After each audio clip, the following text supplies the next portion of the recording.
একটু চিন্তা করবেন, কত মানুষ ঘুমিয়ে গেছে আর তার ঘুম ভাঙে নাই। আমিও তো হতে পারে আজ রাত আমার শেষ রাত, হয়তো এই ঘুম আমার সেই ঘুম, শেষ ঘুম।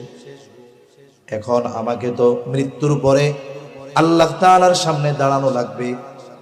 আমি যদি আজকে রাত্রে মারা যাই, তাহলে কি আমি আখিরাতে নাজাত পাওয়ার উপযুক্ত কিনা একটু হিসাব করি। অতীতের সব হিসাবের কথা বাদ দেন, আজকে দিনের হিসাবটা একটু আমি করি।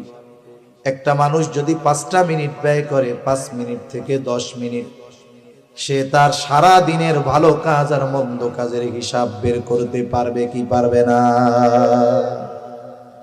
সারা দিনের ভালো মন্দ কাজের হিসাব বের করতে পারবে। এরপরে সে একটা হিসাব করবে, ভালো কাজ বেশি না মন্দ কাজ বেশি। দেখা গেল ভালো কাজ বেশি মন্দ কাজ কম, যাক তো ভালো। কিন্তু হিসাব করে দেখা গেল যে মন্দ কাজ বেশি ভালো কাজ কম। এখন হয়তো হিসাব করে দেখলো আজকে গুনাহ বেশি সওয়াব কম। এই চিন্তা হয়তো তার জীবন পরিবর্তনের কারণ হয়ে যেতে পারে।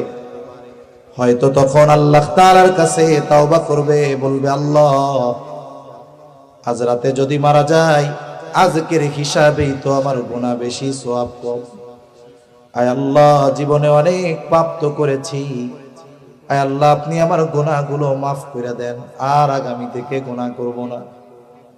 আমরা যদি মনে করি আস্তাগফিরুল্লাহ আস্তাগফিরুল্লাহ পড়লেই মনে হয় তাওবা, না না, এই যে অন্তর থেকে অনুতপ্ত হয়ে ওই গুনাহ না করার ব্যাপারে প্রতিশ্রুতিবদ্ধ হয়ে আল্লাহর কাছে যখন ক্ষমা চেয়েছে, বলে এর চাইতে একনিষ্ঠ খালেস তাওবা আর কোনো কিছুই হতে পারে না।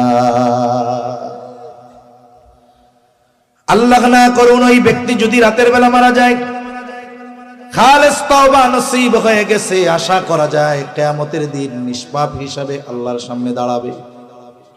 এই জন্য মুহাসাবার কথা বুজুর্গানে দিন বলেন, যে জীবনের হিসাব নেওয়া, যে আমার জীবনের গুনাহ বেশি না পাপ বেশি, এই আলোচনা বা এই হিসাব যেই মানুষগুলো বেশি বেশি করে, ওই মানুষগুলোর জন্য মুত্তাকি হওয়া সহজ হয়ে যায়।